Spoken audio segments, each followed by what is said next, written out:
নমস্কার দর্শক বন্ধুরা, রেপ স্পোর্টসের পর্দায় আপনার সকলকে আরেকবার স্বাগত। আর এই ভিডিওটা একটু স্পেশাল, অন্যান্য ভিডিওগুলো থেকে একটু আলাদা। আর এটা করছি তার কারণ শেষ কয়েকটা ভিডিও এবং লাইভ শোতে বহু কমেন্ট দেখতে পেয়েছি যেখানে আমাদের অডিয়েন্সরা বারবার রিকোয়েস্ট করছে যে ওসিআই নিয়ে ভিডিও করুন, ওসিআই এবং পিআইও ফুটবলারদেরকে নিয়ে। আর তারা বারবার জানতে চাইছে, আর সেই কারণেই এই ভিডিওটা করা। আমি এর আগে একটা ভিডিওতে এক্সপ্লেন করেছি যে ওসিআই বিষয়টা কি, কোন জায়গায় দাঁড়িয়ে আছে ওসিআই ফুটবলারদের ভাগ্য ইন্ডিয়ার জার্সিতে খেলার। তো সেই ভিডিওটা আপনারা একবার দেখতে পারেন গিয়ে। আর এই ভিডিওতে আরেকটু ডিটেলসে আলোচনা করব এবং তারপর আলোচনা করব কোন কোন ওসিআই ফুটবলাররা সত্যিই এগিয়ে ভারতের জার্সি গায়ে খেলতে, যদি সত্যি ওসিআই প্লেয়ারদেরকে অ্যালাউ করা হয় ইন্ডিয়াতে খেলার জন্য।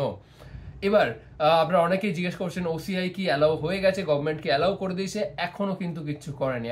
এখনো পর্যন্ত শুধু একটাই কমেন্ট পাস হয়েছে স্পোর্টস মিনিস্ট্রির একটা ক্লোজ সোর্স থেকে, যেই কমেন্টটা হচ্ছে তারা আবার ঘুরে দেখতে পারে যদি সামহাও ওসিআই প্লেয়ারদেরকে ফুটবল বা টেনিসে খেলানো যায় ইন্ডিয়ার জার্সি গায়ে। তার কারণ 2036-এ ইন্ডিয়াতে অলিম্পিক হওয়ার সম্ভাবনা প্রবল, আর সেই কারণে তারা ওভারঅল স্পোর্টস ইকোসিস্টেমটাকে ডেভেলপ করার চেষ্টা করছে। ফুটবল এবং টেনিসে সেভাবে উন্নতি দেখেনি শেষ কয়েকটা বছরে ইন্ডিয়া, সেই কারণে সেই ডিপার্টমেন্টগুলোতেও যাতে ডেভেলপ করা যায় সেই কারণেই তারা ওসিআই এর বিষয়টা কিন্তু খতিয়ে দেখছে। তারা পরিকল্পনা করছে যদি সামহাও ডুয়েল সিটিজেনশিপ অ্যাক্টটা তুলে যদি ওসিআই প্লেয়ারদেরকে খেলানো যায়, তাহলে কিন্তু একটা ইনস্ট্যান্ট সাকসেস পেতে পারে দেশ। এবার এই পুরো বিষয়টা দাঁড়িয়ে আছে একটা জিনিসের উপর, সেটা হচ্ছে ডুয়াল সিটিজেনশিপ অ্যাক্ট। ফিফার নিয়ম অনুযায়ী যদি তুমি কোনো প্লেয়ারকে রেজিস্টার করাতে চাও তার কিন্তু দেশের পাসপোর্ট থাকতে হবে। এবার ডিলান মার্কান্ডে, ড্যানি বাথ, এই যে ওসিআই ফুটবলারদের যাদের থেকে আমরা এক্সপেক্ট করছি যদি ওসিআইকে অ্যালাউ করায় তারা ভারতের জার্সিতে তারা খেলবে, তাদেরকে কিন্তু ইন্ডিয়ান পাসপোর্ট দিতে হবে। এবার সেই লটা কিন্তু ইন্ডিয়াতে নেই। তাদের কাছে এখন ইংল্যান্ড বা বাকি ইউরোপিয়ান কান্ট্রিজের যে পাসপোর্ট রয়েছে তার সাথে তারা কিন্তু ইন্ডিয়া পাসপোর্ট দিতে পারবে না। যদি তারা তাদের দেশের পাসপোর্ট উইথড্র করে ইন্ডিয়াতে আসে তখনই কিন্তু ইন্ডিয়া তাদেরকে পাসপোর্ট দিতে পারবে। এবার সেইটা যদি হয় তখন কিন্তু তারা ইন্ডিয়ান সিটিজেনশিপ হয়ে যাবে, এবং সেইটার কারণে তাদের দেশে যে লিগে খেলছে, যে টপ লিগগুলোতে খেলছে, তখন সেখানে তারা আর খেলতে পারবে না। কারণ ফিফাতে ইন্ডিয়ান র্যাঙ্কিংটা কিন্তু অনেকটা পিছনে। সেখানে কিন্তু একটা ক্রাইটেরিয়া থাকে, 80 বা 100-র মধ্যে থাকতে হয় তোমার দেশকে, তবেই তুমি সেই ক্লাবকে রিপ্রেজেন্ট করতে পারো। এবার ইন্ডিয়ার র্যাঙ্কিং যেহেতু অনেকটা পিছনে, 120-র নিচে, 127, তো তারা যদি ইন্ডিয়ান সিটিজেনশিপে পুরোপুরি পরিণত হয় তখন তারা কিন্তু সেই লিগগুলোতে খেলতে পারবে না। সুতরাং সলিউশন একটাই, dual citizenship act, dual passport দিতে হবে সেই ফুটবলারদেরকে। এবার সেই নিয়মটা কিন্তু ইন্ডিয়াতে নেই, কারণ ইন্ডিয়া এমন একটা দেশ, তার প্রতিবেশী দেশগুলো যেমন পাকিস্তান, চায়না বা বাংলাদেশ, সবসময় আমরা শেষ কয়েক বছরও দেখেছি প্রায় 2-3 বার কিন্তু টেরর অ্যাটাক হয়েছে। আর এই কারণগুলির কারণেই কিন্তু ওসিআই হোল্ডার বা এই ডুয়াল সিটিজেনশিপ অ্যাক্টটা কিন্তু ইন্ডিয়াতে অ্যালাউ না। এবার গভর্নমেন্ট কি স্পেসিফিক্যালি ফুটবলারদের জন্য সামহাও এই অ্যাক্টটার জন্য একটা বিল পাস করাবেন?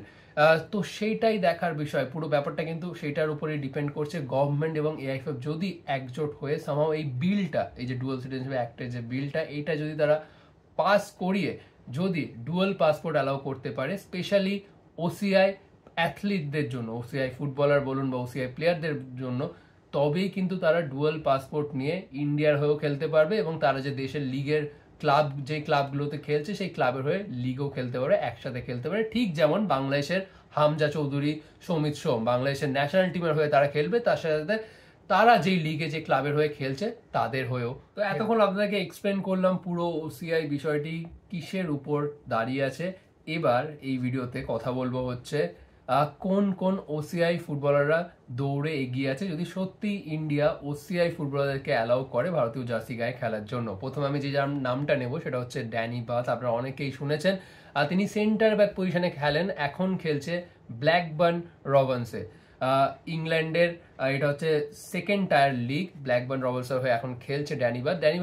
2017-তে তিনি ইচ্ছা প্রকাশ করেছিল ভারতীয় জার্সি গায়ে খেলার জন্য। তিনি একটা সাক্ষাৎকারে বলেন যে তার স্বপ্ন রয়েছে ভারতীয় জার্সি গায়ে খেলার, কিন্তু তার সাথে সাথে তিনি আফসোসও করেন যে ইন্ডিয়া একমাত্র দেশ যারা এই ডুয়াল সিটিজেনশিপ অ্যাক্ট অ্যালাউ করে না, ডুয়াল সিটিজেনশিপ অ্যালাউ করে না। সেই কারণে বহু ফুটবলাররা যাদের ইন্ডিয়ার সাথে বংশোদ্ভূত একটা কানেকশন রয়েছে, কিন্তু তাও তারা কিন্তু খেলতে পারে না অন্যান্য দেশের মতন, ইন্ডিয়াতে যেহেতু অ্যালাউ করা হয় না। এই ড্যানি বাদ উলভার হ্যাম্পটনের হয়েও বেশিরভাগ সময়টা তিনি কাটিয়েছেন।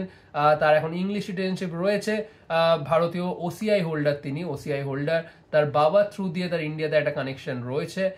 তো তিনি কিন্তু সেন্টার ব্যাক পজিশনে খেলে। তার বয়সটা যদিও একটু চিন্তাদায়ক, 34 বছর বয়স। ইন্ডিয়াতে কি আদৌ 2-3 বছরের মধ্যেই ওসিআই এর খেলানোর সম্ভাবনা কি হবে, সেটা চান্সেস খুব কম। সুতরাং তো তার বয়সটা কিন্তু বেশ একটা চিন্তাদায়ক। সুতরাং যখন ইন্ডিয়াতে অ্যালাউ করা হবে তখন আই থিঙ্ক এই ড্যানি বাদ হয়তো সেই দৌড়ের মধ্যে আর থাকবে না, অন্য অপশনস খোঁজার চেষ্টা করবে ইন্ডিয়ান ফুটবল এআইএফএ। এবার নেক্সট যে প্লেয়ারটার নাম নেব তিনি আর কেউ নন, তিনি হচ্ছে ইয়ান ধান্দা। বলতে পারেন এই লিস্টের মধ্যে সব থেকে এক্সাইটিং যদি কোনো ট্যালেন্ট হয় তার নাম হচ্ছে ইয়ান ধান্দা।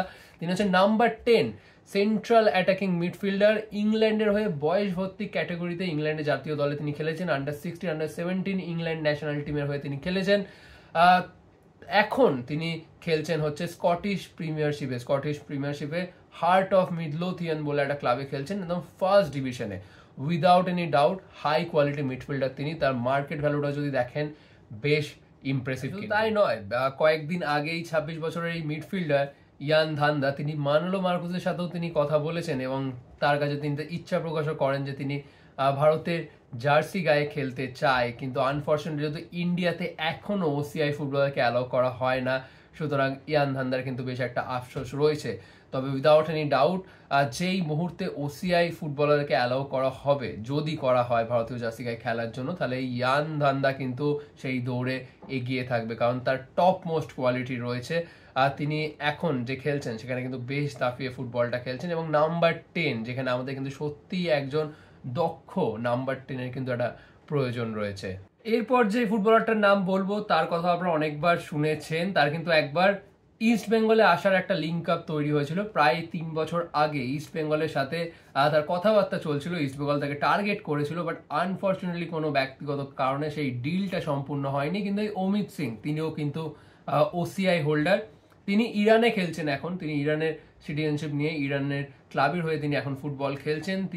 তিনিও কিন্তু বেশ কয়েক বছর থেকেই ভারতীয় জার্সি গায়ে খেলার ইচ্ছা প্রকাশ করেছে, কিন্তু আনফর্চুনেটলি আবার সেই ব্যারিয়ারের কারণে তার আর ভারতীয় জার্সি গায়ে খেলার স্বপ্নটা সত্যি হয়নি। অমিত সিং তিনি লেফট উইং পজিশনে খেলেন, আপনারা বারবার তার নাম শুনেছেন।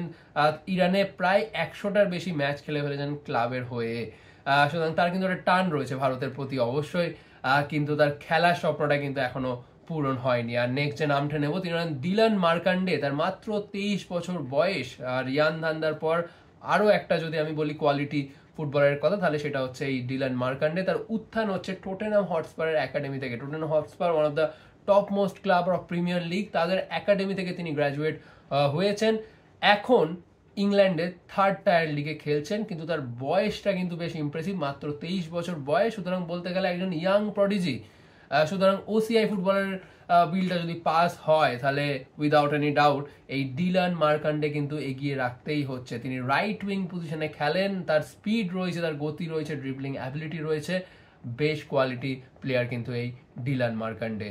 একটা অ্যামেচুয়ার ক্লাবে খেলেন, খুব একটা হায়ার ডিভিশনে খেলেন না, কিন্তু তিনি কিন্তু বেশ ইয়াং প্রসপেক্ট, তার বেশ ট্যালেন্ট রয়েছে, ফুটবল ট্যালেন্ট রয়েছে। ত্রিমান রণবীর, সুতরাং যে লিস্টটা করা হচ্ছে সেই তার মধ্যে কিন্তু এই ত্রিমান রণবীরের নামটাও কিন্তু শর্ট লিস্ট করা হয়েছে। বেশ দক্ষ ফুটবলার তিনি, আর তার এখনো সামনে কিন্তু পুরো ভবিষ্যৎটা বাকি রয়েছে, খুব ইয়াং ফুটবলার তিনি। আর মিনার্ভাতে খেলার সময় তিনি একটা ইন্টারভিউ দেন এবং সেখানে তিনি বলেছিলেন যে ভারতে তিনি বেশ ভালোবাসা পেয়েছেন, আর তিনি আবারও যদি কোনোদিন সুযোগ পায় ভারতে তিনি ফিরতে চান। এরপর যেই প্লেয়ারটার নাম বলবো তাকে আপনারা সকলেই চেনেন, তাকে বারবার দেখেছেন ইন্ডিয়াতে খেলতে, আইএসএল এ খেলতে, বেঙ্গালুরু এফসির জার্সি গায়ে, আর তিনি হচ্ছেন রায়ান উইলিয়ামস। আপনারা অনেকেই হয়তো জানেন খবরটা, অনেকে হয়তো জানেন না, শুনলে একটু অবাক হবেন। এই রায়ান উইলিয়ামসেরও কিন্তু একটা ইন্ডিয়ান কানেকশন রয়েছে তার মায়ের দিক থেকে। তার দাদু, মানে তার মায়ের বাবা, তার দাদু এর আগে 1950-এ ইন্ডিয়ার হয়ে বোম্বেতে সন্তোষ ট্রফি খেলেছেন, আর সেখান থেকে কিন্তু সেই লিঙ্ক আপটা, তার মায়েরও কিন্তু জন্ম হয় ইন্ডিয়াতে, আর সেই কারণে তার কিন্তু একটা ইন্ডিয়ান কানেকশন রয়েছে। রায়ান উইলিয়ামস অস্ট্রেলিয়ার ন্যাশনাল টিমে কিন্তু সুযোগ পায়নি, তারও কিন্তু একটা ইচ্ছে রয়েছে যদি কোনো সময় ওসিআই ফুটবলার অ্যালাউ করা হয় সত্যি, তাহলে কিন্তু রায়ান উইলিয়ামসও ট্রায়াল দিতে চায়, তারও ইচ্ছা রয়েছে ইন্ডিয়ার জার্সি গায়ে খেলার। তিনি ইতিমধ্যে আইএসএল এ বেশ দাপিয়ে ফুটবল খেলছেন, ব্যাঙ্গালোরে বহু গোল করেছেন, তারও কিন্তু একটা ইন্ডিয়ান কানেকশন রয়েছে। যদি সামহাও ওসিআই ফুটবলার অ্যালাউ করা হয় সত্যি, রায়ান উইলিয়ামসের কিন্তু একটা চান্স থেকেই যাচ্ছে ইন্ডিয়ার জার্সি গায়ে খেলার।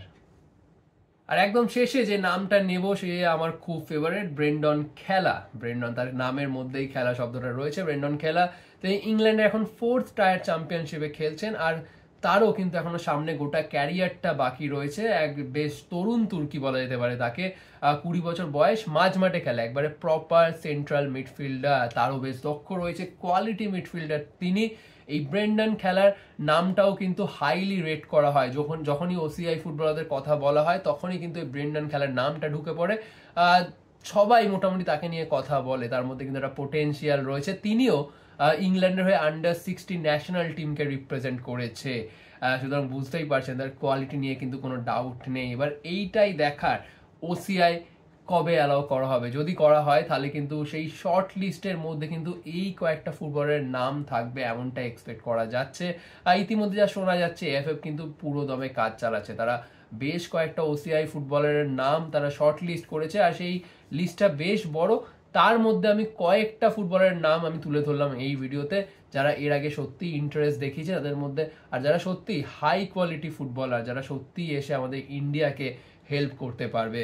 আমি আরেকটা বিষয় নিয়ে ভিডিওটা শেষ করব, সেটা হচ্ছে ওসিআই ফুটবলার যদি সত্যি ইন্ডিয়াতে খেলতে আসে তাহলে কিন্তু আমরা আরেকটা বদল দেখতে পারি, সেটা হচ্ছে ট্রান্সফার মার্কেটে। কারণ বিভিন্ন কারণে আমাদেরকে ফুটবল এজেন্টদের সাথে মাঝে মধ্যে কথাবার্তা হয়, এবং এরকমই একদিন একটা কথোপকথনের সময় আমি জানতে পারি যে যদি বাই এনি চান্স ওসিআই সত্যি অ্যালাউ করে দেওয়া হয়, ওসিআই ফুটবলের নাম্বার সংখ্যা যখন বেড়ে যাবে, তখন তারাও কিন্তু আইএসএল এ খেলার জন্য অনেকেই কিন্তু এলিজিবল হবে। আইএসএল এ খেলতে অনেক ফুটবলার, হয়তো অনেক ওসিআই হোল্ডাররা কিন্তু ইন্ডিয়াতে চলে আসবে, আর তখন কিন্তু একটা বড় বদল দেখা যেতে পারে। সেটা হচ্ছে এই ডোমেস্টিক ফুটবলারদেরকে যে আমরা দেখছি এত টাকা দিয়ে আইএসএল ক্লাবগুলো নিচ্ছে, অনেকের রেট বাড়িয়ে দিচ্ছে ট্রান্সফার উইন্ডোতে।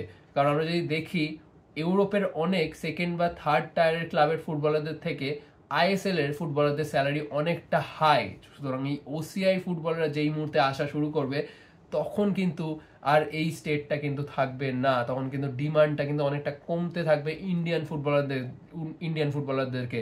তাদেরই ডিমান্ড থাকবে যাদের সত্যি পোটেনশিয়াল রয়েছে, যাদের সত্যি কোয়ালিটি রয়েছে। তখন কিন্তু অনেক ফুটবলাররা যারা আইএসএল এ সেই স্যালারি পাবে না বা সেই ক্লাব পাবে না, তখন কিন্তু তারা ইউরোপ বা এশিয়ার অন্যান্য ক্লাবগুলোতে ট্রায়ালের জন্য যাবে, অন্যান্য ক্লাবগুলোর অফারের জন্য অপেক্ষায় থাকবে, অন্যান্য ক্লাবগুলোতে খেলতে চলে যাবে। আর যেই স্বপ্নটা কিন্তু আমরা বারবার দেখছি, আমরা বারবার কিন্তু কথা বলেছি যে ইন্ডিয়ান ফুটবলাররা যদি আইএসএল ছেড়ে বেশ কিছু ফুটবলার যদি বাইরের ক্লাবে খেলতে যায়, আমি জানি এটা একটা বড় স্যাক্রিফাইস, ফ্যামিলিকে ছেড়ে সেখানে গিয়ে কম স্যালারিতে খেলা খুব একটা সহজ কাজ নয়, বাট সামহাও যদি তারা সেখানে গিয়ে 2-3 বছর কাটিয়ে আসতে পারে, তো নিজেদের কিন্তু একটা বড় ডেভেলপমেন্ট হবে, একটা বড় ইমপ্রুভমেন্ট হবে। সুতরাং ওসিআই ফুটবলারকে যদি সত্যি অ্যালাউ করা হয়, ওভারঅল কিন্তু আমরা একটা গ্রোথ দেখব ইন্ডিয়ান ফুটবলে। আপনাদের কি মতামত এই ভিডিও নিয়ে একদমই জানাতে ভুলবেন না। আপনারা কি ভাবছেন অবশ্যই জানাবেন কমেন্ট সেকশনে, আর ভিডিওটা কেমন লাগলো জানাতে ভুলবেন না। আর লাইক, শেয়ার, সাবস্ক্রাইব এখনো যারা করেননি দয়া করে সাবস্ক্রাইব করে নোটিফিকেশন বাটনটা অন করে দিন। এখানে ভিডিওটা শেষ হচ্ছে, আবার আপনার সাথে দেখা হচ্ছে পরবর্তী ভিডিওতে।